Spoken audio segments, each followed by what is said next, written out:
Des hectares de terres agricoles partis en fumée en juillet et un risque d'incendie de plus en plus présent à cause du dérèglement climatique. Depuis mi-juin, le département de l'Eure a été touché par 136 incendies.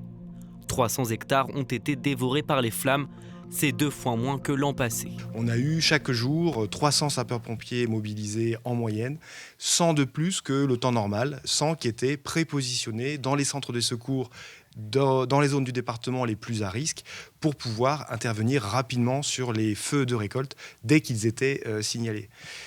Autre élément qui peut expliquer ce bilan plus favorable, nous avons une coopération très étroite avec les agriculteurs. Une coordination pour fluidifier le transfert des informations et ainsi les interventions. Grâce à ce travail, 13 millions d'euros de biens et de récoltes ont été sauvés des flammes. Une certitude, les incendies sont systématiquement causés par l'homme. Que ce soit un mégot qui soit jeté sur le bord de la route ou l'utilisation de barbecue dans des zones où ce n'est pas, débroussaillé.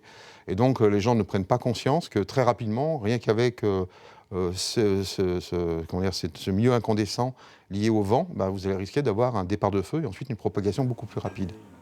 Pour mieux maîtriser le risque de feu, les sapeurs-pompiers s'adaptent. Chaque jour, des données sur la vulnérabilité des sols sont récoltées. Depuis 2020, donc on a adopté le principe du sud de la France, à savoir de faire une analyse du risque opérationnel pour la végétation vivante, donc ça c'est plutôt les forêts, et pour la végétation dite morte, qui est plutôt les récoltes et les feux d'espaces naturels. Les sapeurs-pompiers de l'Eure bénéficient d'un plan d'investissement de l'État à hauteur d'1 million d'euros. D'ici 5 ans, 9 engins devraient rejoindre la flotte.